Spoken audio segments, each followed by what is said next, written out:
नमस्कार विद्यार्थी मित्रांनो, विदर्भ आयएस अकॅडमीच्या ऑनलाईन प्लॅटफॉर्मवर आपलं सर्वांचं पुन्हा एकदा हार्दिक स्वागत आहे. मित्रांनो, आजच्या या सेशनमध्ये आपण बघणार आहोत शेकडेवारी या घटकाची संकल्पना तसेच या घटकावर आधारलेले प्रिव्हियस इयर क्वेश्चन. मागील सेशनमध्ये आपण गुणोत्तर आणि प्रमाण त्यासोबतच त्याचे दोन उपघटक सुद्धा बघितलेले होते, वैवारी आणि भागीदारी. त्याच्या संकल्पना आणि प्रिव्हियस इयर क्वेश्चनचं ॲनालिसिस सखोल पद्धतीने आपण घेतलेलं होतं. तसंच ही सेशनमध्ये आपण कम्प्लिटली शेकडेवारी हा घटक बघणार आहोत, याची संकल्पना आणि प्रिव्हियस इयर क्वेश्चन. सेशनच्या सुरुवातीला आपण conversion of percentage into fraction हा घटक बघूया, देन हळूहळू आपण आपल्या प्रिव्हियस इयर क्वेश्चनकडे वळूया. ओके, चला मग आपल्या या सेशनची सुरुवात करूया शेकडेवारी या घटकाच्या संकल्पनेपासून. सेशनला सुरुवात करण्याआधी महत्त्वाची माहिती मला तुम्हाला द्यायची आहे. 30 एप्रिलला जी आपली कंबाईन प्रिलिम्स होऊ घातलेली आहे त्याकरिता ही एक टेस्ट सिरीज आहे. ही टेस्ट सिरीज दोन्ही भाषेमध्ये उपलब्ध आहेत, मराठी आणि इंग्लिश. आणि मुख्य म्हणजे ही टेस्ट सिरीज स्पष्टीकरणासहित आहेत. या टेस्टमध्ये मी मॅथ्सचं ॲनालिसिस देतो. ओके, हां. आणि ही टेस्ट सिरीज जी आहेत ही टेस्ट सिरीज आपल्या विदर्भ आयएस अकॅडमीच्या ॲपला अवेलेबल आहेत. गुगल प्ले स्टोअरला विदर्भ आयएस अकॅडमी सर्च केल्यानंतर 3 ते 4 ॲप सजेशनमध्ये येतील. त्यापैकी एज्युकेशन ट्री मीडिया हे ॲप तुम्हाला डाउनलोड करायचं आहे. ओके, चला आपल्या सुरुवात करूया आपल्या पर्सेंटेज याच्या संकल्पनेला. ठीक आहे, पर्सेंटेजच्या संकल्पनेला. पर्सेंटेज, आता पर आणि सेंटला जर मी बायफर्गेट करतो किंवा वेगवेगळे करतो आहे तर याला पर आणि हा सेंट. पर म्हणजे काय? प्रति.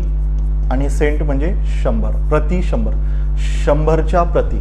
कुठलीही गोष्ट असेल जर आपण इव्हॅल्युएट करतो आहे, त्याला मोजतो आहे तर ते 100च्या प्रतीच मोजणार. कशामध्ये? पर्सेंटेज या घटकामध्ये. जर तुम्हाला त्याचं पर्सेंटेजमध्ये जर कन्व्हर्जन करायचं असेल तर त्याला 100च्या रिस्पेक्टनीच आपण त्याचं कॅल्क्युलेशन करणार. राईट, याला काय म्हणू आपण? विथ रिस्पेक्ट टू सुद्धा आपण याला संबोधू शकतो. With respect to. With respect to 100 म्हणजेच काय? पर्सेंट. विथ रिस्पेक्ट टू 100 म्हणजेच पर्सेंट. आणि पर्सेंटला आपण या साईनने डिनोट करतो आहे. जसं की मी इथे पर्सेंट लिहितो आहे, पर्सेंटला आपण या साईनने डिनोट करतो आहेत. आणि या साईनचा अर्थ असा होतो की 1/100 म्हणजे 100च्या प्रति. 100च्या प्रति 1. पर म्हणजे काय? 1. 100च्या प्रति. प्रति 1. 1/100. राईट, म्हणजेच काय? पर्सेंटला इथून पुढे काय डिनोट करणार आपण? पर्सेंटेज हे साईन आणि त्यासोबतच या साईनला आपण डिनोट करतो आहेत 1/100ने. इन केस सपोज जर मला म्हटलं आहे की 25% ही गोष्ट दिलेली आहेत आणि इथे जर मला या पर्सेंटेजला जर कन्व्हर्जन करायचं असेल, सपोज याला आणखी वेगवेगळ्या अँगलमध्ये जर लिहायचं असेल तर मी काय लिहू शकतो? याला 25 × 1/100 एक्झॅक्टली.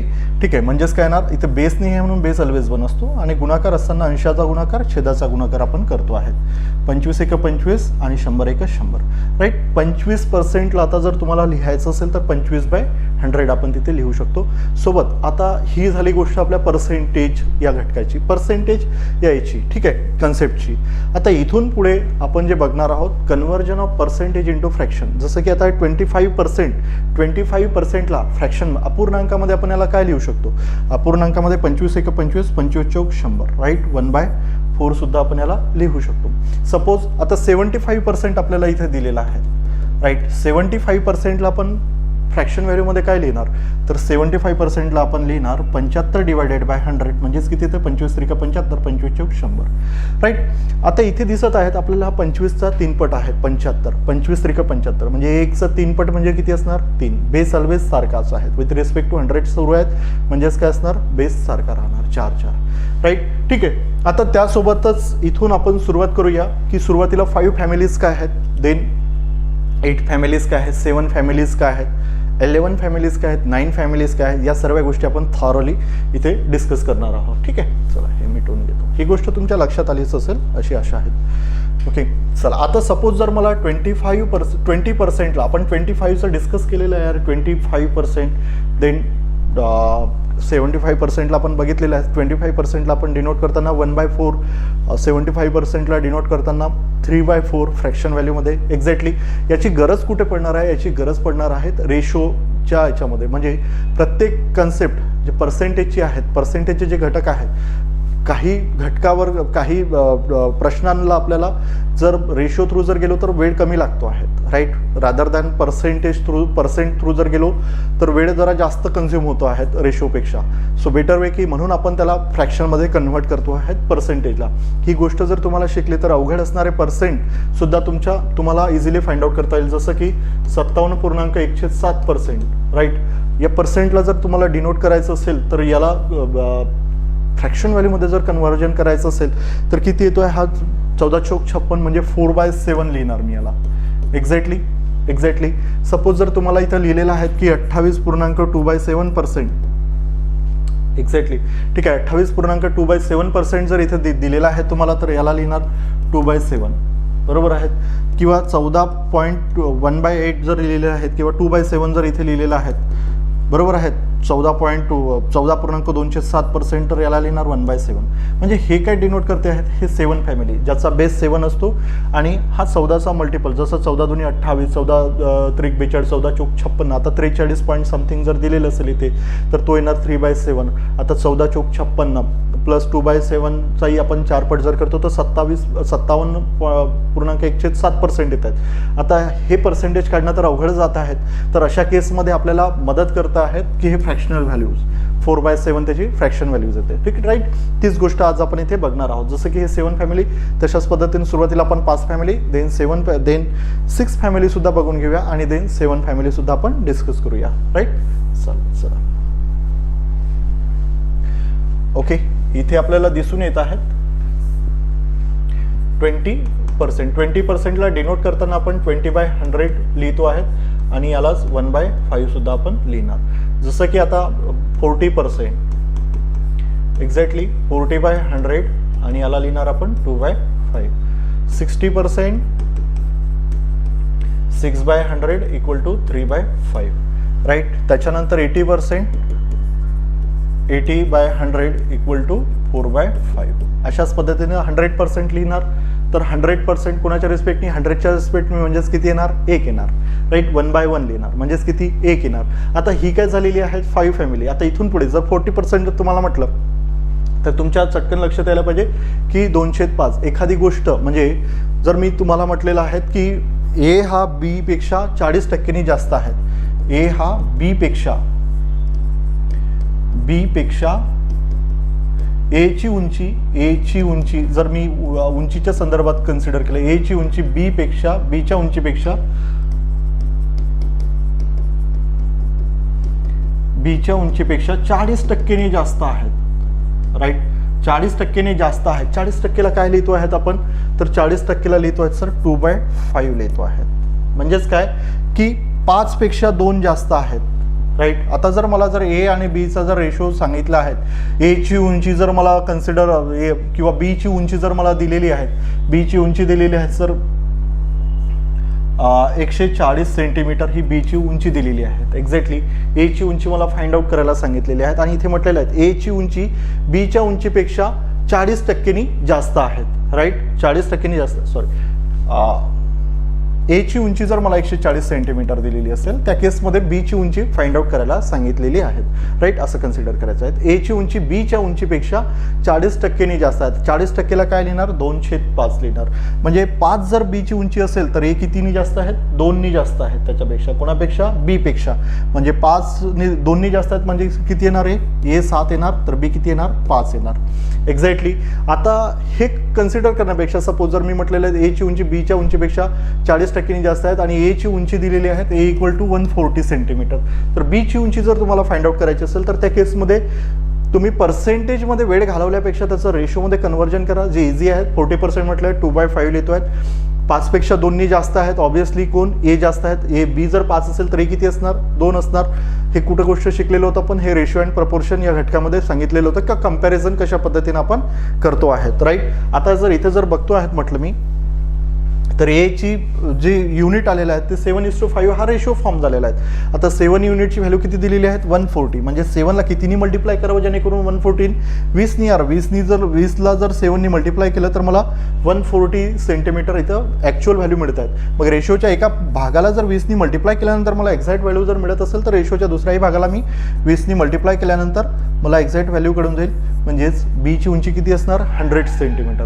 हे अशा पद्धतीचं जे क्वेश्चन असतात त्याला मदत करतं आपलं हे फ्रॅक्शन व्हॅल्यूज. त्यासोबतच हीच फ्रॅक्शन व्हॅल्यू तुम्हाला कंपाऊंड इंटरेस्ट सिम्पल इंटरेस्ट हा घटक सुद्धा इझी मोडवर आणण्याचं काम करतो आहे. राईट, जेव्हा आपण सिम्पल इंटरेस्ट कंपाऊंड इंटरेस्ट बघूया ते त्याचं सेशन घेतोय मी एक सेपरेटली इंडिव्हिज्युअली, तर ते जेव्हा बघूया त्या केसमध्ये मी त्याच्यासाठी हा एक आधार म्हणून तुम्हाला सांगून देतोय की एकदा तुमचा पर्सेंटेज क्लिअर झाला आपण ज्या पद्धतीनं आपण शिकणार आहोत पुढचे घटक ते हे याच पद्धतीने आपण शिकणार आहोत की फ्रॅक्शनमध्ये एकदा कन्व्हर्जन झालं ती गोष्ट समजली की सगळं काही आपलं इझिली होऊन जाईल. ठीक आहे, म्हणजे पुन्हा तुम्हाला याची गरज भासणार नाही की ही फ्रॅक्शन व्हॅल्यूचं कन्व्हर्जन कशा पद्धतीनं झालेलं आहे. राईट, आता इथे बघलं आपण 80%चा 4/5. सपोज आता मला जर लिहिलेले आहेत 16.66%. आता 16.66%ला जर लिहितो आहे म्हटलं मी तर याला काय लिहिणार 1/6 लिहिणार. एक्झॅक्टली आता कशा पद्धतीनं किंवा मी इथे 16.66ला 16.203% सुद्धा डिनोट करतो आहे. बरोबर आहेत. आता याचा अर्थ काय होतो, याचा अर्थ पर्सेंटला मी इथे 100 लिहू शकतो. 16.203 डिवायडेड बाय 100 म्हणजे 16.203%. 100च्या प्रति 100 16.203 प्रति 100 आहेत. राईट, 100च्या प्रति आहेत. आता याला जर डिनोट करायचं असेल तर 16×48 आणि 2 50 50 डिवायडेड बाय 3. आता हा 100 बेसला आहेत. राईट, हा वर जाणार, वर गेल्यानंतर 1/100 बनतो आहे. एक्झॅक्टली वर गेल्यानंतर 1/100 बनतो आहे. 50 × 50 50 2 100 म्हणजे 1 × 1 1/6. बरोबर आहेत का. 16.66%ला आपण काय लिहिणार 1/6 लिहिणार. आता 16.66% जर मी डबल करतो आहे तर तो काय येतोय, तो येतोय आपला 33.33%. ठीक आहे, 33.33%. आता 33.33%ला जर मला डिनोट करायचं आहे तर कशा पद्धतीनं 16.66चा हा डबल आहेत. म्हणजेच काय लिहिणार 16.66चा डबल म्हणजे याचा 1चा डबल 2 आणि 6 2 1 2 2 3 6. एक्झॅक्टली. आता या 33.33%ला जर मला डिनोट करायचं असेल 33.103%. बरोबर आहे. Right, divided by 100. 33 3 99 99 divided by 100. Exactly, sorry 33 3 99 1 100 100 divided by 3. आता सपोज हा जर 100 जर वर गेला या पद्धतीने इथे करून दाखवत आहेत तुम्हाला 33 3 99 100/3 आणि याच्या छेदामध्ये आहेत 100. पर्सेंटेजचं 100 घेतो आहेत आपण. आता सपोज याचं जर फ्रॅक्शन व्हॅल्यूमध्ये जर मला कन्व्हर्जन करायचं असेल तर हा 100 डिवायडेड बाय 3 इंटू हा कुठं जाणार याचा छेद. इथे छेद ऑलवेज 1 असतो. हा छेद वर जाणार आणि हा बेस 100 इथे येणार. राईट, 100 1 100 100 1 100 म्हणजे इथे किती आलं 1 1 गुणिला 1 3 गुणिला 1 किती येणार 1/3 लिहिणार. एक्झॅक्टली ही गोष्ट तुमच्या लक्षात आलेलीच असेल.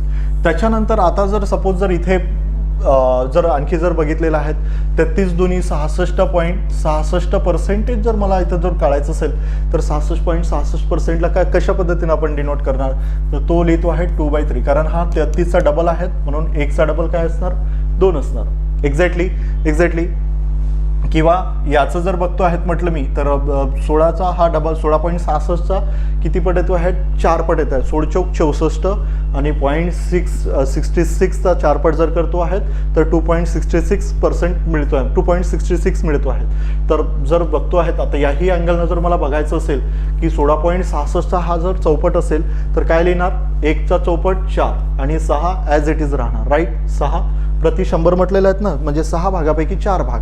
राईट, काय असणार 66.66. आता 2 याला भाग जातोय 2 2 4 2 3 6 म्हणजे 66.66ला काय लिहिणार 2/3 लिहिणार. एक्झॅक्टली. ठीक आहे. त्याच्यानंतर आता इथे जर येत आहेत 16.85 म्हणजे सपोज जर मला 83.33 वगैरे जर इथे जर लिहिलेलं आहेत तर याला काय लिहिणार 5/6 डिनोट करणार. बरोबर आहेत 5/6 0.66 इंटू 5 × 30 5 × 30 आणि 3 33. बरोबर आहेत. म्हणजे जर 83.3 किंवा 83.30% जर असेल तर त्या केसमध्ये आपण काय लिहिणार 5/6. जर तुम्हाला एखाद्या व्हॅल्यूचं 83.33% जर काढायला सांगितलं तर त्या केसमध्ये ते आपल्याला अवघड जाईल काढायला. त्यासाठी आपण ही एक अल्टरनेटिव्ह त्याला अप्लाय करू शकतो की याचं फ्रॅक्शनमध्ये कन्व्हर्जन करून देन फ्रॅक्शन एकदाच कडून गेला की इझिली आपलं होऊन जाईल. जसं की सपोज जर तुम्हाला सांगायचं झाल्यास की 216 या संख्येचे 83.33% काढा. राईट, 216 या संख्येचे 83.33% जर काढायला सांगितलं तर तुम्ही कसं करणार? तुम्ही 3.3 वेगळा फाइंड आउट करणार, देन 80% हे बायफर्गेट करणार. याच्यामध्ये फार वेळ जातोय. आता 83.33%ला मी काय लिहिणार? 5/6 लिहिणार. राईट, 216 साइन त्रिक 18, 6 6 36, 36 गुणिला 5, 5 त्रिक 15, साइन त्रिक 18 किती येणार? 180. That's it sir. Right, nothing. बस एवढं जरी केलं तरी हे इनफ आहेत. ओके, ठीक आहे, चालेल. अशाच पद्धतीची ही गोष्ट आहे. आता आपण शिकलेलो आहे 6 फॅमिली, 5 फॅमिली, 7 फॅमिलीच्या बाबतीत जर सांगायचं झाल्यास की 14.27% बरोबर आहेत. याला जर पर्सेंटेजमध्ये जर फ्रॅक्शन व्हॅल्यूमध्ये जर कन्व्हर्जन करायचं असेल तर कशा पद्धतीने लिहिणार आपण? 14.260 डिवायडेड बाय 100%चा आपण 100ने डिनोट करतो आहेत. आतापर्यंत बघत आलेलो आहेत. 14 7 98, 98 अधिक 2 100, 100/7 लिहितो आहेत आपण याला. बरोबर आहेत, 100/7. आणि हा जो 100 आहेत हा वर गेल्यानंतर काय बनतो आहे? 1/100 बनतो आहे. एक्झॅक्टली कशा पद्धतीने? तर ऑलवेज बेस काय असणार? 1 असणार. बेस नियम नेण्याचा बेस 1. मग हा एक वर जाईल, 100 खाली येईल. बरोबर आहेत. या पद्धतीने हा एक वर गेलेला आहे आणि 100 खाली आलेला आहे. 100 कॅन्सल झाला, 1/7. इथे व्हॅल्यू काय आलेली आहेत? 1/7. राईट. आता 14.207%ला काय लिहिणार? 1/7 लिहिणार. त्याच्यानंतर 28.1/7 जर पर्सेंट जर तुम्हाला दिलेला आहेत किंवा 28 पॉईंट समथिंग जर तुम्हाला व्हॅल्यू जर दिलेली आहेत 3/7 वगैरे, राईट, तर याला डिनोट करताना हा 14चा डबल आहेत म्हणजेच काय लिहिणार? 2/7. ठीक आहे. त्याच्यानंतर 43 पॉईंट समथिंग काहीतरी दिलेलं आहे तर ती काय असणार फॅमिली? 3/7. याच्यासोबत जर व्हॅल्यूजमध्ये जर दिलेलं आहे, सपोज अर्थ इथे म्हटलेलं आहे 14.207%, याला लिहू शकतो आपण 14.28%. हे जर दिलं तर नो डाऊट तुम्हाला ते लक्षात येऊन जाईल की 14च्या पटीमधला आहेत किंवा 14चाच आहेत. याला पण 1/7 लिहितोय. परंतु तुम्हाला याच्या पुढच्या ज्या व्हॅल्यूज देण्यात येईल त्या अशा पद्धतीने देण्यात येईल, 3/7, 4/7 और 5/7 अशा पद्धतीने. आणि इथे लक्षात येत आहेत की हा 7 आहेत म्हणजे 7 फॅमिलीला बिलॉंग करतो आहेत. तर 14चा पाडा म्हणायचा. हा 14 त्रिक 42 म्हणजे 3 पटीच्या जवळचा आहेत म्हणून काय येणार? 3/7 याचं फ्रॅक्शन व्हॅल्यू. राईट, एक्झॅक्टली याच गोष्टी आपण कन्व्हर्जन ऑफ पर्सेंटेज इंटू फ्रॅक्शनमध्ये बघतो आहेत. ठीक आहे. आता इथे किती आलं? 14 चौक 56, 14 त्रिक 42, 14 चौक 56, 56 आणि तर 0.8चे जर 4 पट जर करतो आहेत म्हटलं तर ते 57 पॉईंट समथिंग 5/7च्या आसपास म्हणूया आपण. आता याला काय म्हणता येईल? याला असं लिहिता येईल सर की 14 चौक 56 म्हणजेच काय येणार? 4/7 येणार. राईट. 14×5 म्हणजे 71 पॉईंट समथिंग जर असेल तर याला काय लिहिणार? 5/7 लिहिणार. 14 सकट 84, 85च्या पुढची जर संख्या असेल 85, 86, 86च्या आसपास जर काही दिलेलं असेल तर त्याला लिहिणार 6/7 लिहिणार. एक्झॅक्टली 85 पॉईंट समथिंग आपण इथे म्हणू शकतो आहे. राईट. 85 पॉईंट समथिंग जर असं दिलेलं आहे 207% म्हणा किंवा असं काहीतरी 6/7%, 85 × 6/7 हा जो बेस आहे हा ऑलवेज 7 फॅमिलीला बिलॉंग करणारा असतो. राईट. आणि याचंच फ्रॅक्शन व्हॅल्यू जर मध्ये जर कन्व्हर्जन करायचं असेल तर ते काय असणार? 6/7. जसं की मी तुम्हाला सांगितलेलं आहे की 71.5/7% जर तुम्हाला काढायला सांगितलेलं आहे. ठीक आहे. आता हे 5/7 इथे व्हॅल्यूज वेगवेगळ्या असू शकतात नो डाऊट, परंतु 71 पुढे जे व्हॅल्यूज असणार त्याला लिहितो आहे आपण 5/7. आता 71 होल अँड 5/7% जर आपल्याला फाइंड आउट करायला लावलेला आहे 343चं. ओके, ठीक आहे. तर त्या केसमध्ये कशा पद्धतीने आपण त्याला डिनोट करणार? तर 343चे 71.5/7% जर काढायला सांगितलं तर आपण डिरेक्टली याला मल्टिप्लाइड बाय 5/7 करून देणार. राईट. किती येणार? 7 चौक 28, 49. त्याच्यानंतर हे किती येत आहेत? 49 गुणिला 3 जर करतो आहेत म्हटलं मी, 49 गुणिला 5, 5 9 45, 4 कॅरी 5 24 आणि 4 24 किती येत आहेत? 245 येत आहे. ठीक आहे. या अशा पद्धतीने या गोष्टी आपल्या कॅल्क्युलेट होणार आहेत. ओके, ही गोष्ट तुमच्या लक्षात आलेली असेल. आता आपण इथे काय काय बघितलेलं आहे, 5 फॅमिली कशा पद्धतीनं एलॅबोरेट केलेली आहे, 6 फॅमिली, देन 7 फॅमिली आणि आता येत आहेत 8 फॅमिली, राईट, 8 फॅमिली.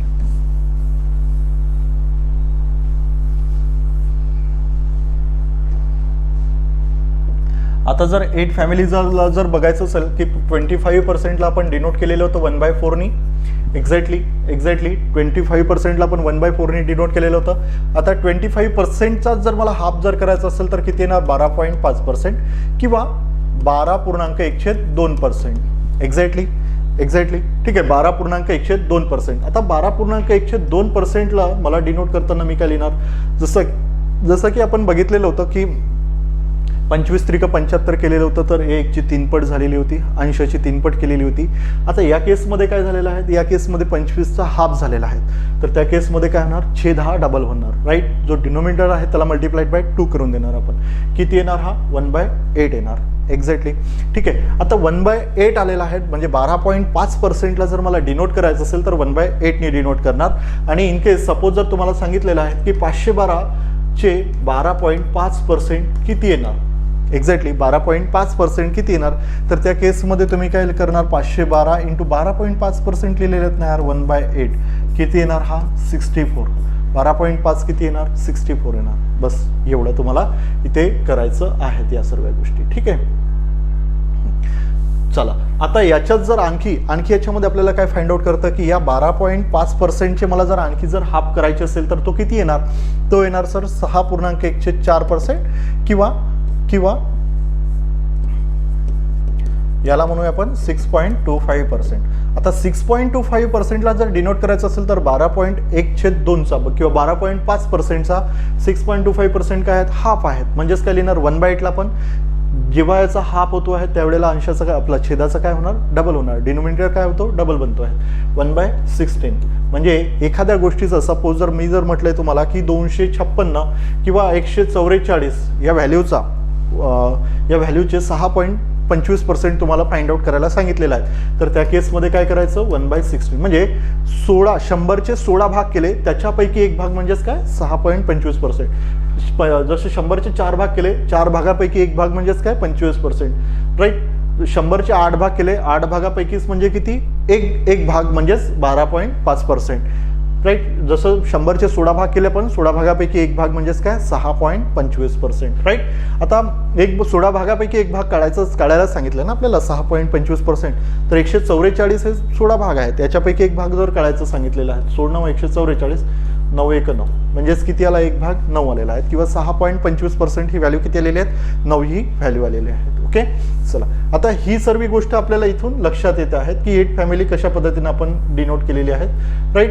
याला 1/16. इव्हन तुम्ही आणखी याला खाली घेऊन येऊ शकता, नो डाऊट, परंतु आपल्याला एवढ्या सखोल पद्धतीनं तर कधी विचारला गेलेलं नाही आहेत. इथपर्यंत विचारला गेलेला आहे 12.5%, 6.25%ला कशा पद्धतीनं तुम्ही फाइंड आउट करणार, तर या गोष्टी बेसिक आहेत आणि या गोष्टी आपल्याला यायला पाहिजे, त्याच्यासाठीच ही गोष्ट तुम्हाला सांगितलेली आहे. आता 12.25चे जर डबल जर करतोय, 12.5चे जर डबल करतोय 25% येते, राईट. 12.5चे जर 3 पट जर करतो आहे तर किती मिळतात मला, 37.5%, राईट. 37.5%. तर 12.5चे, एक मिनिट इथेच लिहितोय ना, 12.5ला जर मी 3नी मल्टिप्लाय करतो तर मला 37.5% मिळतात. तर या न्यूमरेटरला 1ला पण 1ची सुद्धा 3नी गुणणार, म्हणजेच किती येणार, 3/8. बेस ॲज इट इज ठेवतो आहे, कारण हा 3 पट होऊन राहिलेला. ज्या पद्धतीने त्या हाफ होऊन राहिलेला होता त्यावेळेस आपल्याला न्यूमरेटर सेम होता, न्यूमरेटर कायम होता आणि डिनोमिनेटर हा डबल झालेला होता. त्याच पद्धतीने आता इथे काय होऊन राहिलं, 12.5%चा 37.5% किती आहे, 3 पट आहे, किंवा याचं 12.5 गुणिले जर 3 करतो म्हटलं तर आपल्याला 37.5% मिळतात.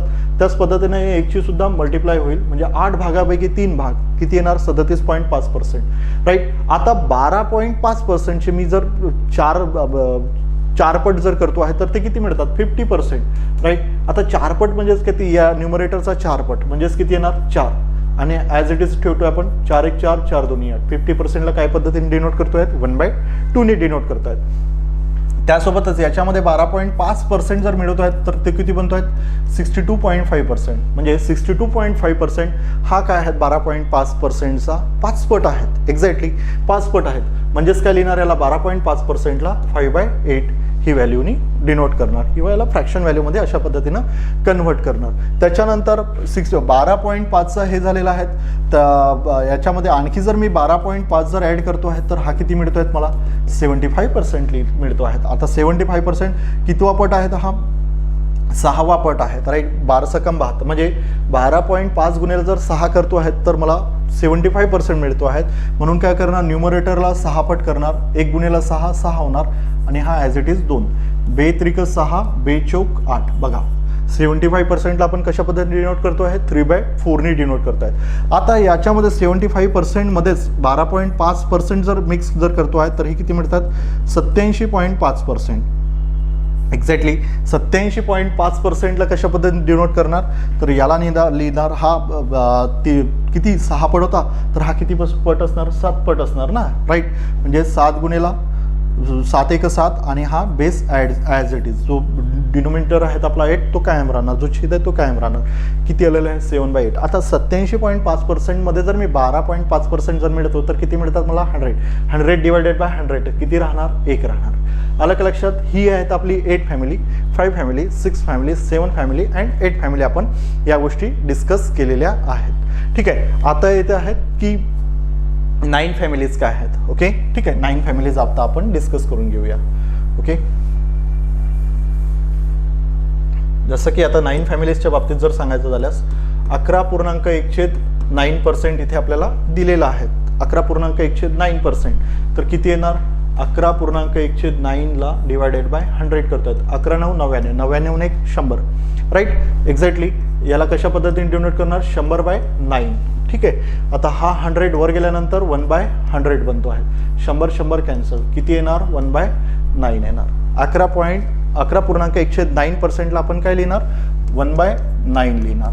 एक्झॅक्टली ठीक आहे. आता त्यानंतर इथे जर मला जर बघायचं झाल्यास की आणखी याचं जर बघतो म्हटलं तर 22.2/9% येणार. राईट याला काय लिहिणार 2/9.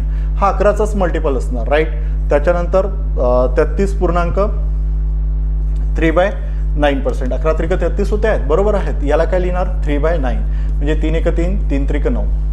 एक्झॅक्टली इथे पण 3 1 3 3 3 9 बरोबर आहे.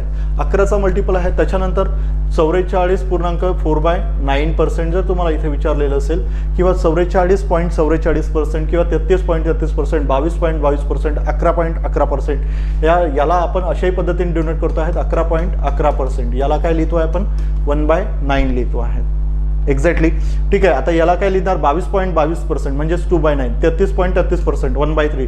44.44% किंवा 44.4/9 म्हणजे हे जर तुम्हाला 11चं जर मल्टिपल जर दिसत असेल तर त्या केसमध्ये याचा बेस काय असणार ऑलवेज 9 1/9. आता 11चा कितवा मल्टिपल आहे हा 4था मल्टिपल आहे. म्हणजेच काय लिहिणार याचं फ्रॅक्शन व्हॅल्यू 4/9. आता 11चा कितवा मल्टिपल आहे तर हा 5वा मल्टिपल आहेत. म्हणजेच 55.5/9% जर तुम्हाला विचारलं तर त्या केसमध्ये तुम्ही काय लिहिणार 5/9 त्याला डिनोट करायचं आहे. राईट 66.66% जर विचारलं किंवा 66.6/9 लिहिलेलं आहे. एक्झॅक्टली आता जर इथे जर डिनोट करतो आहे तर 2×3 6 3×2 6 3×3 9 म्हणजे 66.203% म्हणजे 66.66%. याला काय लिहिणार 6/9. राईट म्हणजेच काय लिहू शकतो 3×2 6 3×3 9. हे अशा पद्धतीनं डिनोट होत आहेत.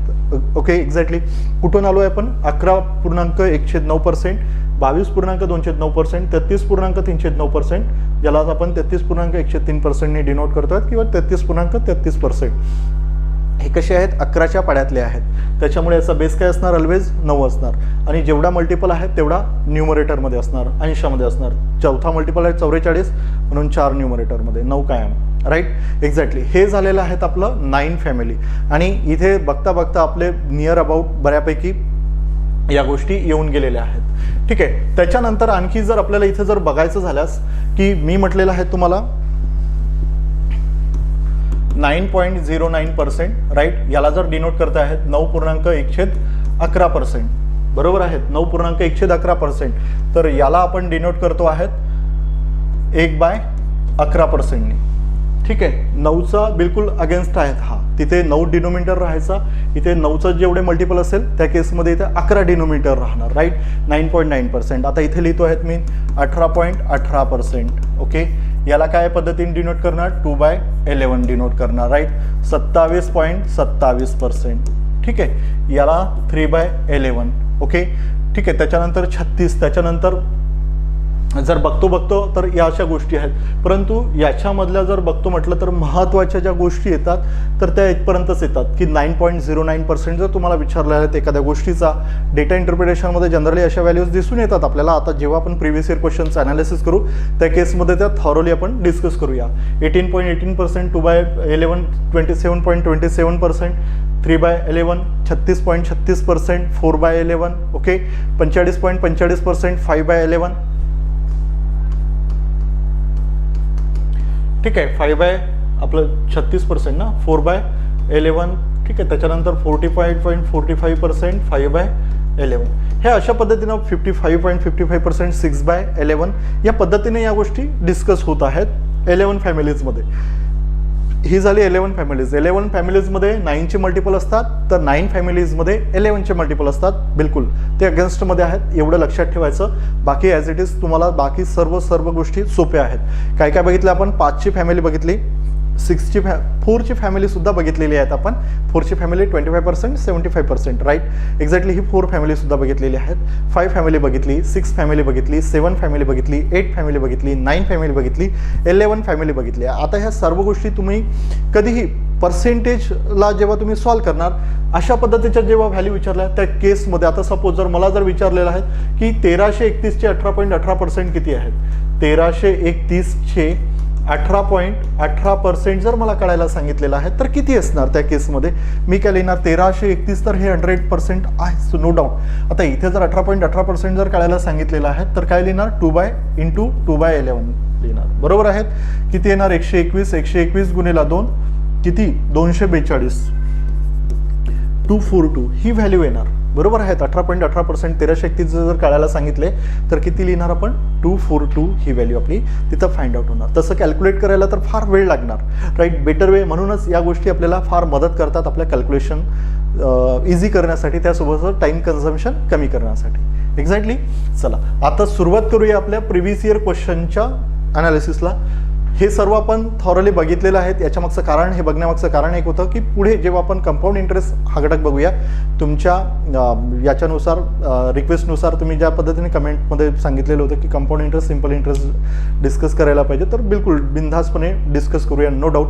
परंतु त्याआधी ही गोष्ट शिकणं महत्त्वाचं होतं, कारण कंपाऊंड इंटरेस्ट हा कम्प्लिटली पर्सेंटेज जरी असेल त्याच्यामध्ये तर कम्प्लिटली फ्रॅक्शन व्हॅल्यूज थ्रू तो घटक डिस्कस करणार आहोत आपण. ठीक आहे, चला चालेल डिस्कस करूया. आता आपण आपला पर्सेंटेजचे जे क्वेश्चन आहेत ते कशा पद्धतीने विचारले गेलेले आहेत आयोगाने, आणि आपण त्याला सॉल्व्ह करताना कुठल्या अँगलने सॉल्व्ह करायला पाहिजे या गोष्टी डिस्कस करूया. ज्या काही माझ्याकडे शॉर्ट ट्रिक्स आहेत, ज्या काही मेथड्स आहेत त्या मी इथे तुमच्याशी डिस्कस करतो आहे. ठीक आहे. बागेचे प्रवेश शुल्क 35% कमी केल्यामुळे येणाऱ्या प्रवेशांची संख्या 40% वाढली, तर प्रवेश शुल्कामुळे उत्पन्नात होणारा बदल हा आहे किती आहेत. आता इथे काय झालेलं आहे की 35% शुल्क वाढवलेलं आहे, म्हणजे 35%ला जर मला डिनोट करायचं आहे तर 35/100 लिहिणार. एक्झॅक्टली. 5×7 35, 5×20 100. बरोबर आहेत. 35% कमी झालेलं आहे. जर माझं शुल्क आधी 20 रुपये होतं तर 20 वरून 7 कमी झालेलं आहे, म्हणजे शुल्क किती झालेलं आहे, म्हणजे शुल्क फीस जर माझी 20 रुपये होती तर 20 वरून ती फीस किती झालेली आहे, 30 रुपये झालेली आहेत. आता त्याच केसमध्ये प्रवाशांची संख्या 40% वाढलेली आहे. 40%ला काय डिनोट करतो आपण, 2/5 ने डिनोट करतो आहे, राईट. 40% 40/100ला 2/5 ने डिनोट करतो आहे. म्हणजेच काय झालेलं आहे, प्रवाशांची संख्या बागेचे शुल्क 35% कमी झाल्यामुळे काय होणार, ऑब्व्हियसली प्रवासी वाढणारच आहेत. प्रवासीला किती लिहितो आहेत, आधी 5 प्रवासी यायचे तर कमी झाल्यामुळे किती झालेले आहेत, 2 आणखी वाढलेले आहेत, म्हणजे 7 प्रवासी आलेले आहेत, राईट. 20 असताना फीस 5 प्रवासी यायचे, फीस कमी झाल्यामुळे 2 प्रवासी आणखी वाढले, 5 वर 2 वाढल्या ना, म्हणजेच किती झालेला आहे, 7 वाढलेला आहेत. नवीन नंबर, नवीन प्रवासीची संख्या तर किती आहेत, 13/7. आता याच्यामध्ये रेव्हेन्यूमध्ये काय इफेक्ट जाणवतोय, जेवढी फी असेल गुणेला प्रवासी बरोबर काय मिळणार आपल्याला, रेव्हेन्यू, उत्पन्न मिळणार. प्रवाशांची संख्या गुणेला रेव्हेन्यू, आपलं फीज शुल्क गुणिला फीज इक्वल टू किती, शुल्क गुणिला प्रवासी इक्वल टू काय मिळणार आपल्याला, एकूण इन्कम किती आलेला आहे, रेव्हेन्यू किती जनरेट झालेला आहे. 20×5 100. जेव्हा 20 रुपये फीज होती त्यावेळेला 5 लोक यायचे आणि अशा केसमध्ये 100 रुपये आपल्या कलेक्शन व्हायचं. आता 13 लोक येत आहेत परंतु फीज 7 झालेली आहेत. 13 गुणिला 7 म्हणजे किती रेव्हेन्यू जनरेट झालेला आहे, 91 रुपये आलेले आहेत. राईट. आधी किती यायचे, 100 रुपये यायचे. म्हणजे कितीचा फरक पडलेला आहे, म्हणजे 9 रुपयांनी रेव्हेन्यू आपला कमी झालेला आहे. 9 रुपयांनी, आधी किती होता 100 रुपये, म्हणजे 9 रुपये हे 100च्या किती पर्सेंट आहेत. एक्झॅक्टली 9 रुपये हे 100च्या किती पर्सेंट आहेत. तर पर्सेंटला जर आपल्याला पर्सेंटेजमध्ये जर कन्व्हर्जन करायचं असेल फ्रॅक्शनल व्हॅल्यूचं, तर त्या केसमध्ये मल्टिप्लाइड बाय 100 करायचं. आणि इन केस पर्सेंटेज जर फ्रॅक्शन व्हॅल्यूमध्ये जर कन्व्हर्जन करायचं असेल, एक गोष्ट ही सांगायची राहिली, एक मिनिट इथं डिस्कस करून ठेवतोय. जर मला पर्सेंटेज चे फ्रॅक्शन व्हॅल्यूमध्ये जर कन्व्हर्जन करायचं असेल,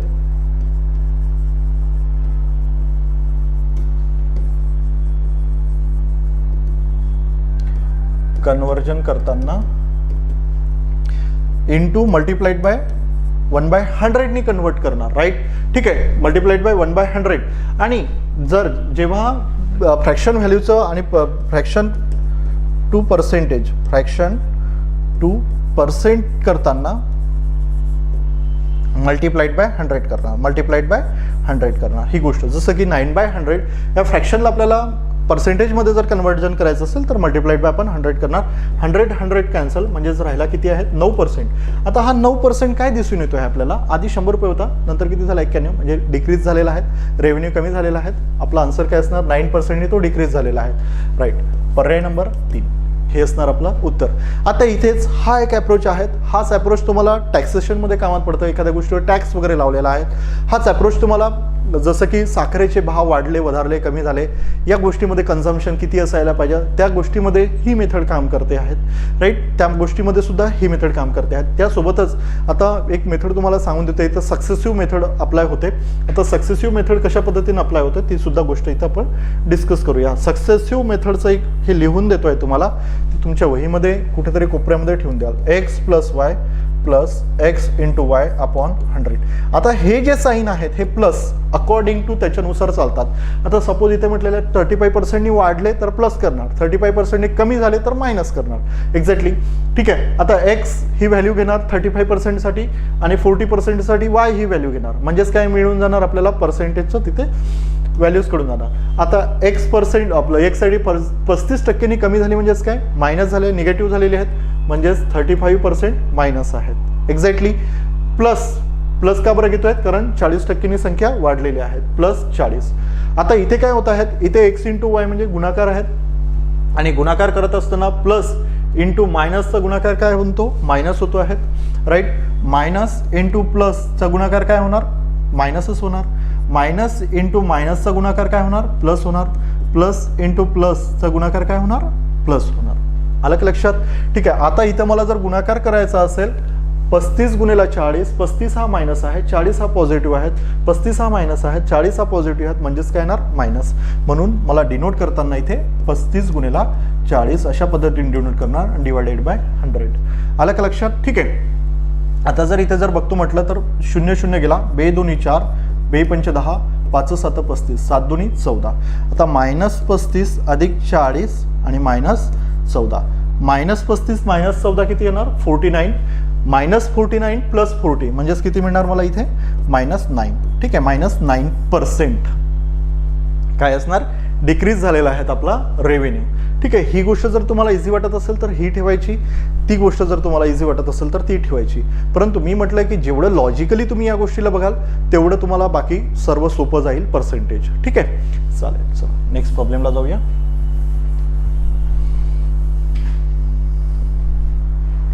काय म्हटलेलं आहे, परीला शाळेतून एक प्रोजेक्ट मिळाला, त्यात तिला विद्यार्थ्यांना आवडणाऱ्या विषयांबद्दल माहिती जमा करायची होती.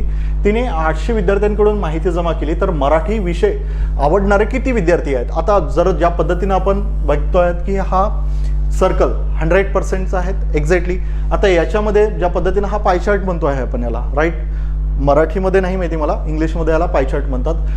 आणि इथे म्हटलेलं आहे मराठी विषय आवडणारे किती विद्यार्थी आहेत. आता हा जो चार्ट आहे हा वेगवेगळ्या सब्जेक्टमध्ये विभागला गेलेला आहे आणि मराठीसाठी आपल्याला इथे क्वेश्चन मार्क दिसून येतो आहे. तर किती 800 विद्यार्थ्यांनी माहिती जमा केलेली होती आणि मराठी 800 विद्यार्थ्यांकडून माहिती जमा केलेली होती. तर मराठी विषय आवडणारे विद्यार्थी किती आहेत. आता आपण जर याची पर्सेंटेजची या विषयांच्या पर्सेंटेजची जर बेरीज करतो आहेत राईट, बेरीज केल्यानंतर जे राहिलेले पर्सेंटेज असेल ते ऑब्व्हियसली कशाचे असणार, मराठीचे असणार. जसं की आता मी इथे लिहितो आहेत 28 + 6 34, 34 + 36 किती येणार 70. त्याच्यानंतर 70 11 81, 81 + 8 89, 89 + 7 96 म्हणजे 96% इतर सब्जेक्टनी व्यापून घेतलेला आहे सर्कलमधला भाग राईट, या पायचार्टचा पोर्शन. तर रिमेनिंग राहिलेला आहे तो कशाचा असणार, तो 4% असणार आपल्या मराठी या विषयाचा राईट. कारण हा जो पोर्शन आहे हा 100% आहे. विथ रिस्पेक्ट टू कशाच्या संदर्भात चालला आहे, विथ रिस्पेक्ट टू 100च्या संदर्भात राईट. 100च्या दृष्टिकोनातून ही गोष्ट बघणं सुरू आहे. 100% पैकी 96% इतर सब्जेक्टने जर व्यापलं असेल तर राहिलेले 4% कोणाचे असणार, मराठीचे असणार राईट. राहिलेले 4% मराठीचे असणार. आणि आपल्याला विचारलेलं आहे जमा केली तर मराठी विषय आवडणारे किती विद्यार्थी आता आपल्याला इथे व्हॅल्यू करायचं आहेत. आता जर इथे जर बघतोय म्हटलं की 100% 800 आहेत, 10% जर बघतो म्हटलं तर 1 0 गेला.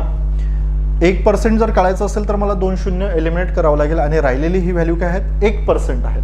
तर 4% किती डिरेक्टली 4% × 8 म्हणजे 4 × 8 किती येणार 32 आणि 32 ही व्हॅल्यू मराठी विद्यार्थी आवडणारे आहेत राईट. येस 32 हे जे विद्यार्थी आहेत मराठी विषय आवडणारे आहेत. चल नेक्स्ट क्वेश्चनला जाऊया आपण. नेक्स्ट क्वेश्चन बघा. इथे दिसून येतो आहे हा आपला सीसेट मध्ये विचारला गेलेला DI होता. ABCD या 4 खेड्यात राहणाऱ्या 6200 ग्रामस्थांवर त्यांच्या अतिप्रिय रंगासंदर्भात सर्वेक्षण केले. बी खेड्यातील 50% लोकांचा लाल हा अतिप्रिय रंग आहेत, तर इतर खेड्यातील किती लोकांचा तोच अतिप्रिय रंग आहेत आपल्याला इथे दिलेला आहे. आता प्रत्येक गोष्ट आपण इथे काढणार का नाही. आता आपण इथे दिलेलं आहेत विविध खेड्यात राहणारे लोक आणि इथे दिलेले आहेत अतिप्रिय रंग आवडणारे लोक. ठीक आहे, इथे लाल जसं की 20% लोकांना आवडतो आहे. आता 20% कोणापैकी असणार हे, तर ऑब्व्हियसली अरे 6200 पैकीच असणार.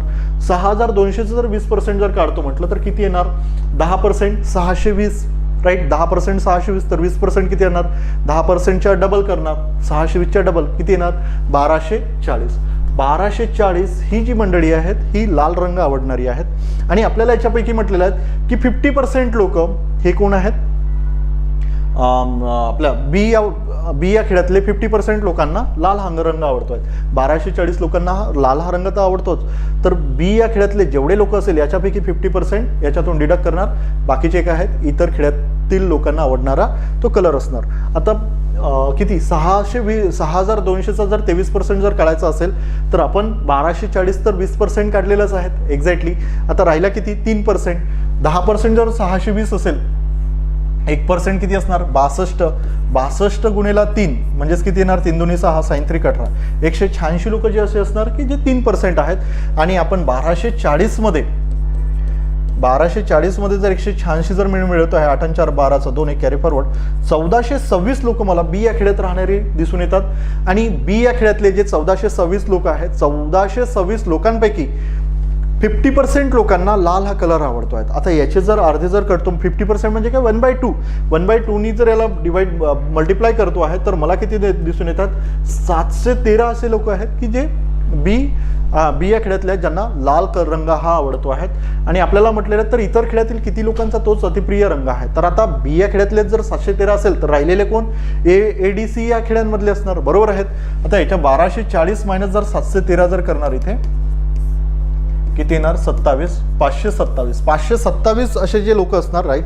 आन्सर ऑप्शन 2 527 असे जे लोक असणार की ते इतर खेड्यामध्ये राहतात आणि त्यांचा आवडता रंग हा लाल आहे 527 लोकांना. ठीक आहे, बाकीच्या खेड्यांमध्ये किंवा बाकीच्या कलरमध्ये कॅल्क्युलेशन करण्याची काही गरज आहे का नाही. आपल्याला स्मार्ट अप्रोचने इथे बघावं लागेल या DI कडे. ओके ठीक आहे. प्रश्न जर एवढा मोठा असेल तर त्याच्यामध्ये काहीतरी क्ल्यू देऊन देतात की जेणेकरून ते तुम्हाला सोडवता यायला पाहिजेत. इथे दिलेलं आहे एका आठवड्यात 4 विक्रेत्यांकडून झालेली विक्री खाली दिलेल्या वृत्तालेखात दिलेली राईट पाय चार्टला वृत्तालेख म्हणतात. त्याचा अभ्यास करून जर विक्रेता A ची एकूण विक्री 18,000 असेल विक्रेता ए ची विक्री दिलेली आहे, एकूण विक्री 18,000 असेल तर सर्वात जास्त आणि सर्वात कमी विक्रीमधील फरक काढायला आपल्याला इथे सांगितलेला आहे. आता पायचार्ट्स व्यवस्थित ऑब्झर्वेशन करायचं. काय दिलेलं आहे आपल्याला पायचार्ट? हा डिग्रीमध्ये दिलेला आहे. ओके, हा डिग्रीमध्ये अंशामध्ये दिलेला आहे, पर्सेंटेजमध्ये दिलेले आहेत का? नाही. म्हणजेच संपूर्ण सर्कलची किती डिग्रीचा सर्कल असतो? 360 डिग्रीचा सर्कल असतो. राईट, 360 डिग्री काय असणार? ऑब्विसली यार 100% असणार 360 डिग्री. ओके, आता 360 डिग्री पैकी जर मला जर काढायचं आहे की 90 डिग्री काय असणार? ए असणार. 90 डिग्री एनी पोर्शन व्यापलेला आहे. आता आपल्याला इथे विचारलं काय तर सर्वात जास्त व सर्वात कमी विक्रीमधील फरक काढा. सर्वात जास्त कोण दिसून येतो आहे? बी हा विक्रेता दिसून येतो आहे 120%, आणि सर्वात कमी याच्यामधील फरक किती दिसून येतो आहे? 120 - 70, 50 डिग्रीचा आपल्याला इथे फरक दिसून येतो आहे. तर 50 डिग्रीचीच तर व्हॅल्यू काढायची आहे यार आपल्याला. 90 डिग्रीची व्हॅल्यू दिलेली आहेत, 90 डिग्रीची व्हॅल्यू दिलेली आहेत आणि 50 डिग्रीची व्हॅल्यू आपल्याला इथे काढायची आहे. रेशो फॉर्म करणार आहे. राईट, रेशो कशा पद्धतीनं? हा एक 0 गेला, एक 0 गेला. हा रेशो कशाचा बनतो आहे? हा ए आहे 90 डिग्रीवाला आणि हा जो 50 डिग्रीवाला होता हा डिफरन्स आहे. बरोबर आहेत, यांचा रेशो फॉर्म केलेला आहे आपण. 9:5 हा रेशो बनतो आहे ए आणि डिफरन्सचा.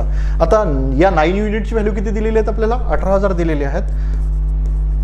म्हणजे 9ला जर 2,000 जर मल्टिप्लाय करत असेल तर आपल्याला 18,000 मिळत असेल. रेशिओच्या एका भागाला जर 2,000 मल्टिप्लाय करतो तर दुसऱ्याही भागाला 2,000 मल्टिप्लाय करायचं, म्हणजे आपल्याला एक्झॅक्ट व्हॅल्यू कळून येईल. कारण एका भागाला जर 2,000 मल्टिप्लाय केल्यानंतर आपल्याला वास्तविक किंमत कळत असेल तर दुसऱ्याही भागाला 2,000 मल्टिप्लाय करायचं, जेणेकरून आपल्याला एक्झॅक्ट व्हॅल्यू कळून येईल. किती येणार इथे? 10,000 रुपये. म्हणजे जो डिफरन्स आहे तो कितीचा आहे आपल्याला म्हटलेला आहे ना, तर सर्वात कमी, सर्वात जास्त आणि सर्वात कमी विक्रीमधील फरक किती दिसून येतोय? 10,000. आन्सर ऑप्शन 4 हे काय असणार? आपला आन्सर असणार. आता प्रत्येक गोष्ट काढायची का? 120 डिग्रीची व्हॅल्यू किती? 70 डिग्रीची नाही करायचं. इथे स्मार्ट अप्रोच वापरायचा की डिग्रीमधून डिग्रीज मायनस होऊन राहिलेली आहेत. म्हणजे राहिलेच किती? 50 डिग्री. 50 डिग्री 90 डिग्रीची व्हॅल्यू दिलेली आहे तर 50 डिग्री इक्वल टू व्हॉट? म्हणजेच काय केलं आपण? त्याचा रेशो फॉर्म केला 90:50. ज्या पद्धतीने आपण गोष्टी शिकलेलो आहेत रेशो अँड प्रपोर्शनमध्ये. ठीक आहे, 9:5 हा रेशो फॉर्म झाला. 9 युनिटची व्हॅल्यू 18,000 दिलेली आहे तर 5 युनिटची व्हॅल्यू आरामात कळून जाईल. ओके, ठीक आहे. आता व्हॅल्यूज जर हे जर नंबर जर कमी असेल तर जेवढे छोटे नंबर तेवढे कॅल्क्युलेशन इझी होऊन जाते. ओके, चला एक सेकंद थांबा.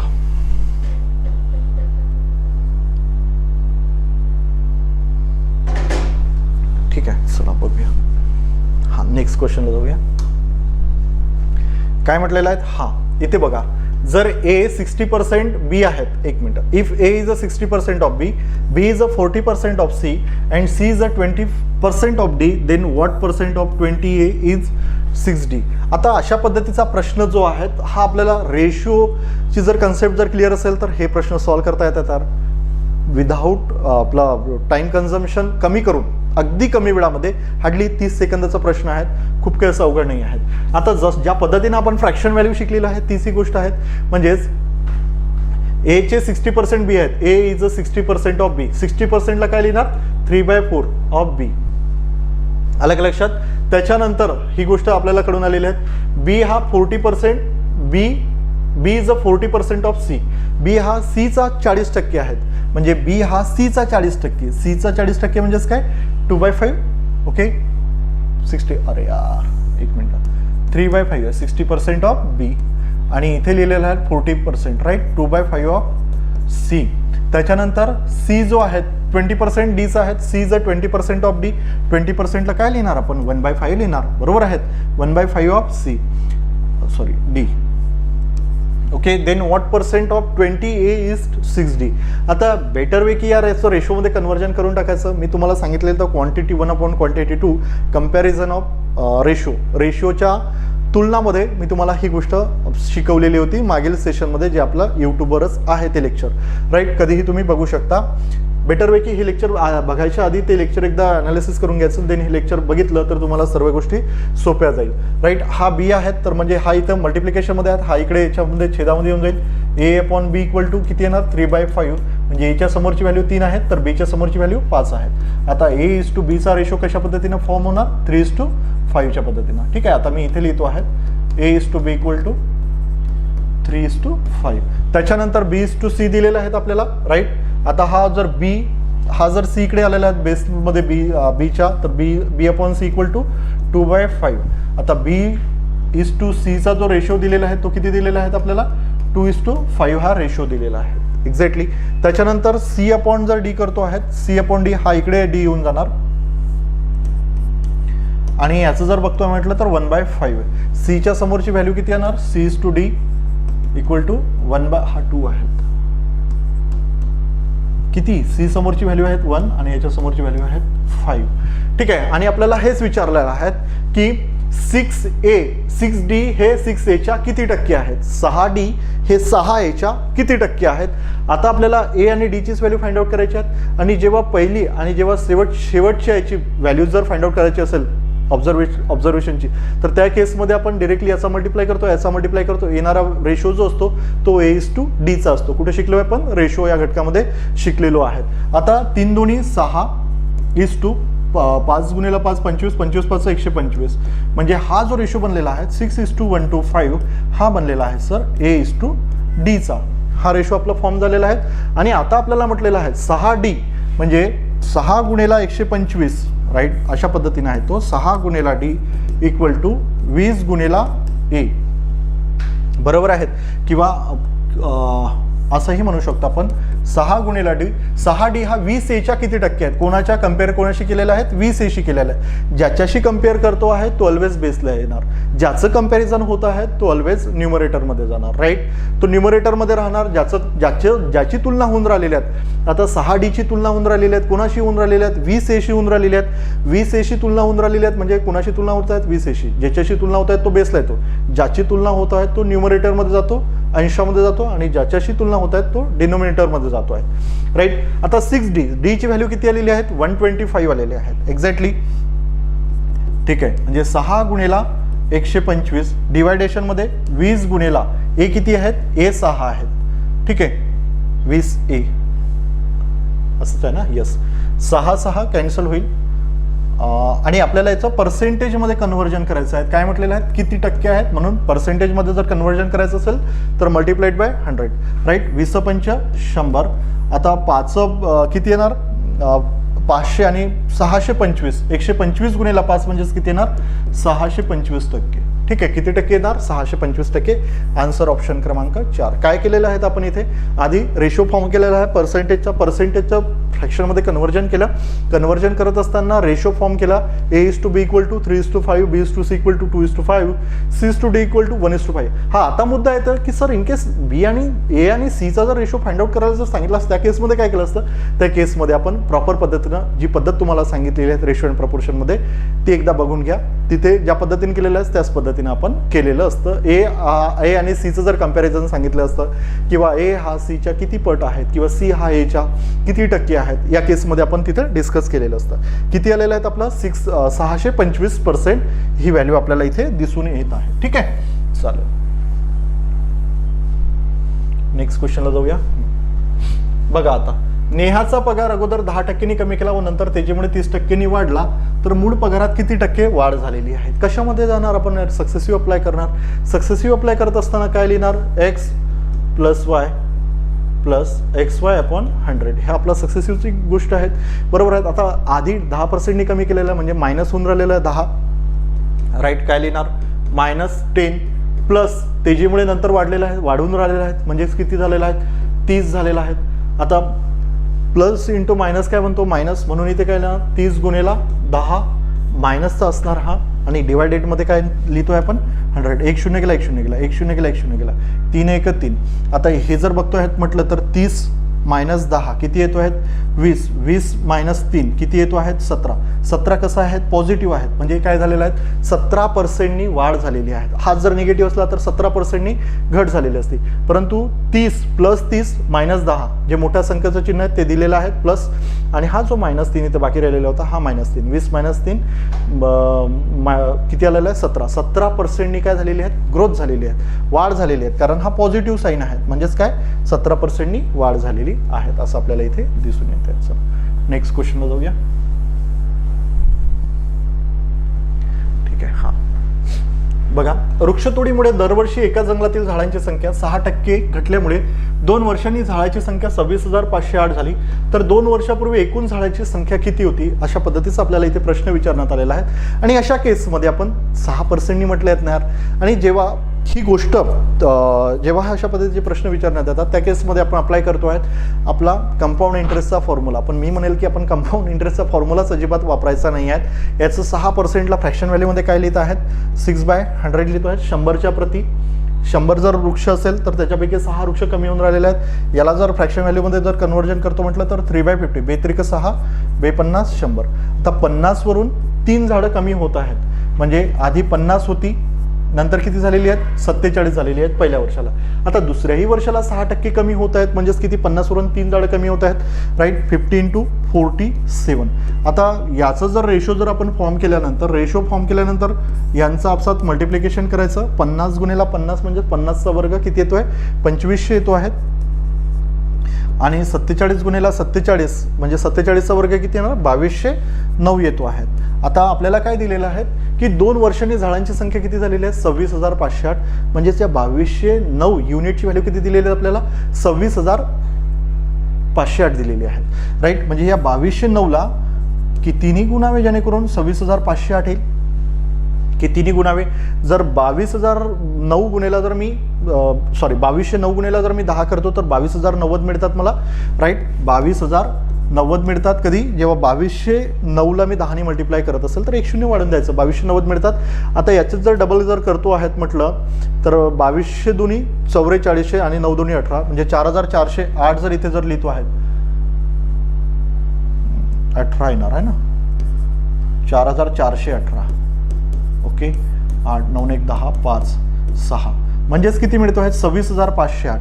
2209ला जर मी 12ने मल्टिप्लाय केलं तर 26,508 मिळतात मला. 2209ला जर मी 12ने मल्टिप्लाय केलं तर 26,508 मिळतात. म्हणजे रेशिओच्या एका भागाला जर 12ने मल्टिप्लाय केल्यानंतर मला 26,508 मिळत असेल. जर नसेल कळत तर एक गोष्ट करून घ्यायची इथे लक्षात द्या, 26,508 डिवायडेड बाय 2209 करायचं आणि याला 12ने भाग जातो आहे, याचा भागाकार 12 येतो आहे. म्हणजेच काय, 2209 गुणिला 12 केल्यानंतर आपल्याला एक्झॅक्ट व्हॅल्यू जर कळत असेल, रेशिओच्या एका पोर्शनला जर मी 22ने मल्टिप्लाय करत असेल, 12ने मल्टिप्लाय करत असेल तर दुसऱ्याही भागाला 12ने मल्टिप्लाय करून देणार आहे. म्हणजे काय करणार, माझी जी व्हॅल्यू आहे, जे मूळ व्हॅल्यू आहे ती येऊन जाणार. राईट, म्हणजे सुरुवातीची जर बघतो म्हटलं तर किती झाडं असणार सुरुवातीच्या पहिल्या वर्षाला. राईट, 2 वर्षापूर्वी म्हणजे 2 वर्षापूर्वी एकूण झाडाची संख्या किती असणार, किती येणार, 12×5 60, 12×2 24 आणि 6 30. म्हणजे पहिल्या वर्षाला झाडं असेल 30,000 आणि हळूहळू झाडं काय होऊन राहिलेले आहेत, कमी होऊन राहिलेले आहेत. प्रत्येक वर्षाला 6%नी डिक्रीज होत आहेत. आणि आपल्या आन्सर काय म्हणत आहेत, झाडांची संख्या 6% घडल्यामुळे दरवर्षांनी झाडाची संख्या 2 वर्षांनी झाडांची संख्या 26,508 झाली. आणि आपला आन्सर काय आहे, 30,000 हे आपलं आन्सर असणार. राईट, दरवर्षी म्हटलं आहेत ना तिथे, वृक्षतोडीमुळे दरवर्षी एका झाडातील झाडांची संख्या, एका जंगलातील झाडांची संख्या 6%नी घट होत आहेत. प्रत्येक वर्षाला 6% डिक्रीज होऊन राहिलेला आहे.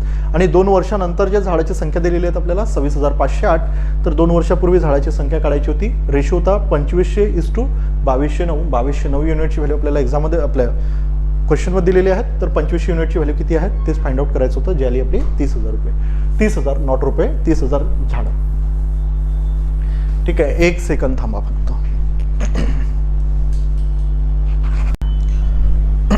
चला बघूया आपण प्रश्न. ठीक आहे, हा प्रश्न आपण डिस्कस केलेला होता. Then next question. आणि जनरली हा महत्त्वाचं म्हणजे की जेवढे काही DI असतात ते त्यामधले जे टॉपिक आहेत त्यामधील टॉपिक असते एक पर्सेंटेज, अतिशय महत्त्वाचा. देन ॲव्हरेज,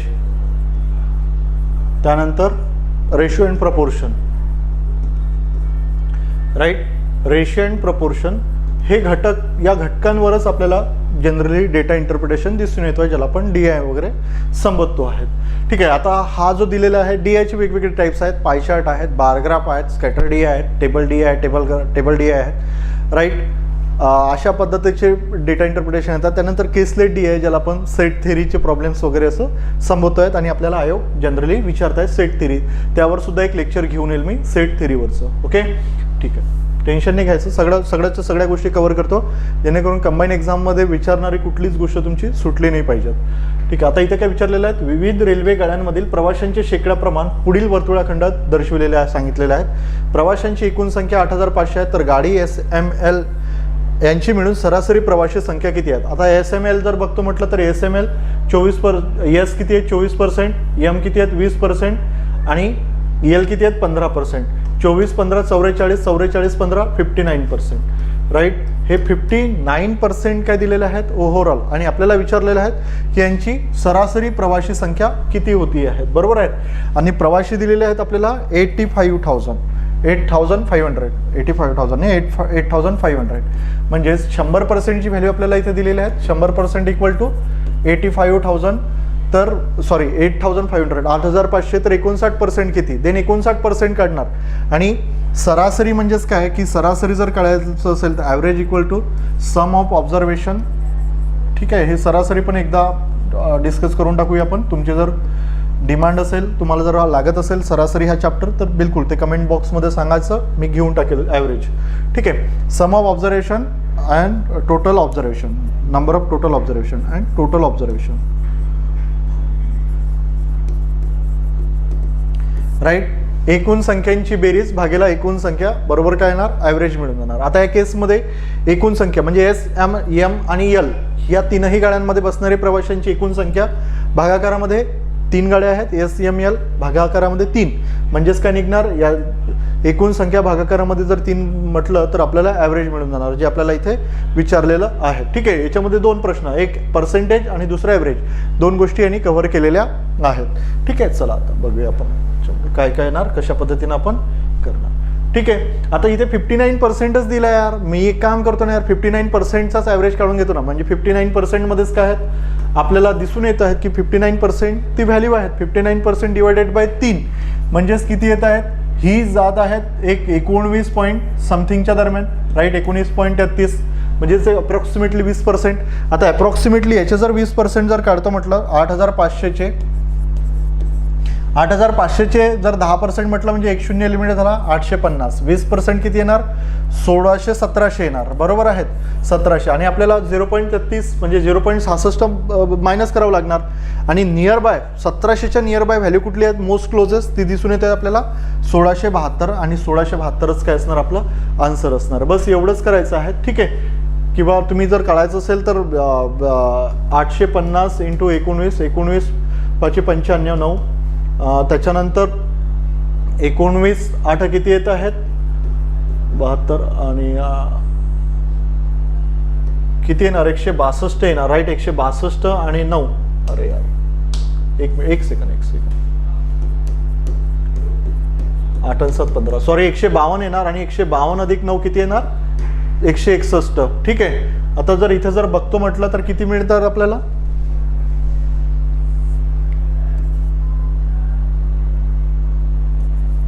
161 ना,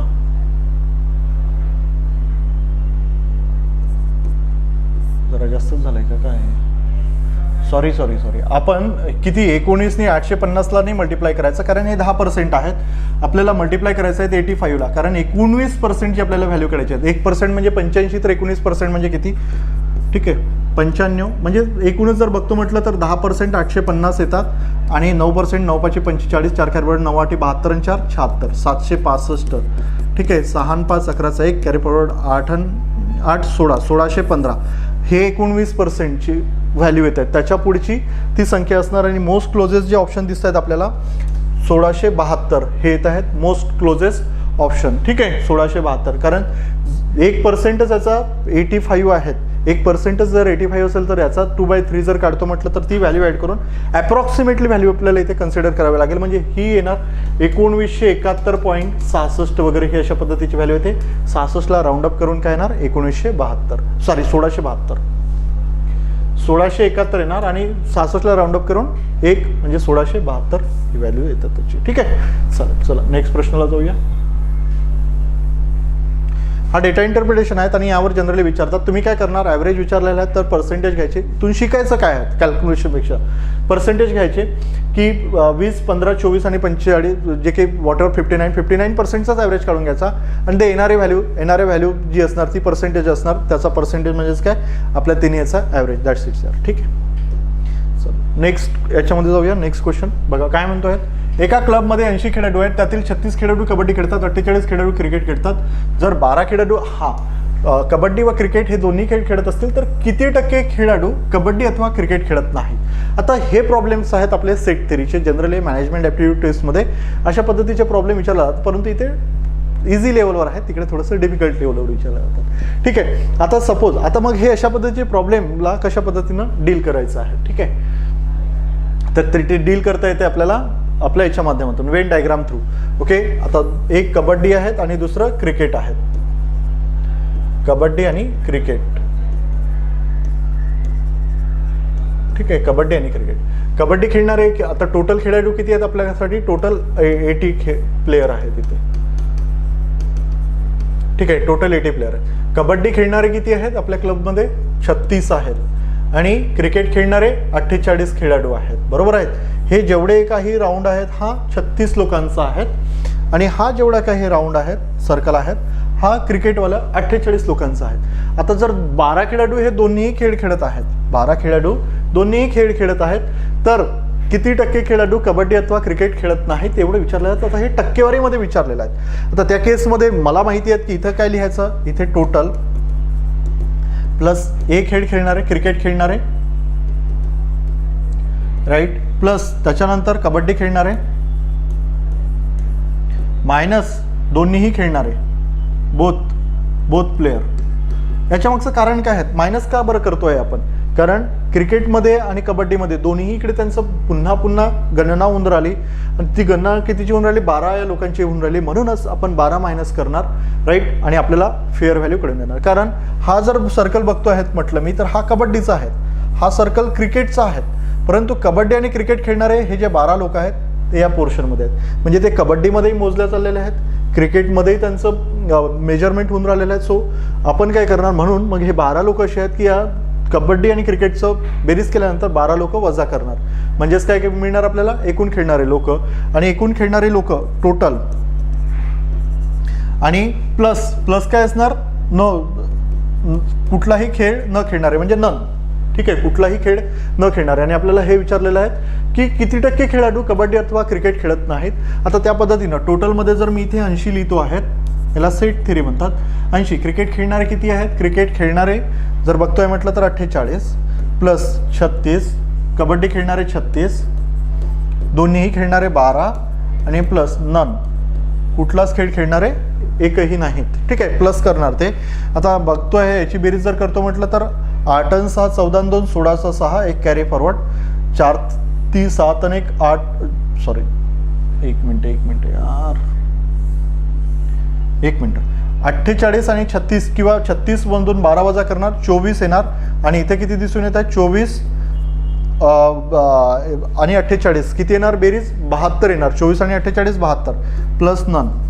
ठीक आहे. आपल्याला दोन्ही खेळ न खेळणारेच काढायचे आहेत आणि हा 80, म्हणून काय करणार, 80 मायनस 72 आपल्याला दिसून येत आहेत दोन्हीही खेळ न खेळणारे किती लोक आहेत, 8 लोक आहेत. 8 लोक असे आहेत की कुठलाच खेळ खेळत नाहीत. ठीक आहे. आणि आपल्याला विचारलं की हे किती पर्सेंट आहेत, तर टोटल प्लेयर किती आपल्याकडे 80 आहेत. टोटल प्लेयर 80 आहेत. 8 हे 80च्या किती पर्सेंट आहेत, दॅट्स इट, राईट. कोणाशी कंपॅरिझन होऊन राहिलं, एकूण प्लेयरशी. कोणाचं कंपॅरिझन होऊन राहिलं, जे न खेळणारे किती आलेले आहेत, 8 लोक आलेले आहेत. आता जर बघतो म्हटलं तर किती येणार, 10, म्हणजेच 10% लोक असे आहेत की जे कुठलाच खेळ खेळत नाही. ठीक आहे. आलं का लक्षात. या प्रॉब्लेममध्ये 10% लोक असे आहेत की जे कुठलाही खेळ खेळत नाही. ठीक आहे. चला नेक्स्ट प्रॉब्लेमला जाऊया. नेक्स्ट प्रॉब्लेम दिसून येतोय, एका संख्येच्या 31% आणि 13% यातील फरक 576 आहे, तर ती संख्या कोणती. सिंपल आहे यार. 31% आणि 13% याच्यामधील फरक कितीच आहेत, 11तून 3 गेले 8 राहिले, त्याच्यानंतर 3तून 2 गेले 18%ची व्हॅल्यू आपल्याला इथे दिलेली आहे, जे किती आहेत 576 आणि 100%चीच व्हॅल्यू इथे काढायची आहे. एक काम करूया ना यार, 18% आणि 100% मध्ये आपण रेशो फॉर्म करूया, म्हणजे आपल्याला इझिली व्हॅल्यूज कळून जाईल. पर्सेंट कॅन्सल होऊन जाणार, बरोबर आहेत. 100 आणि 18 इथं राहतो. आता रेशो जर फॉर्म करतो आहे 9218 आणि 50, 9:50चा आपला हा रेशो बनतो आहे. आता 9 युनिटची व्हॅल्यू किती दिलेली आहेत? 576 दिलेली आहे. ठीक आहे, हे मिटवून घेतो. ओके, 9 युनिटची व्हॅल्यू किती दिलेली आहेत? 576. म्हणजे 9ला कितीने मल्टिप्लाय करावं जेणेकरून 576 दिली? 9 × 54 आणि 9 × 36, म्हणजे 9ला जर 64नी जर मल्टिप्लाय केलं तर आपल्याला 576 मिळून जातं. आता कशा पद्धतीने केलं आहे? 576 डिवायडेड बाय 9 इक्वल टू 64 येतात.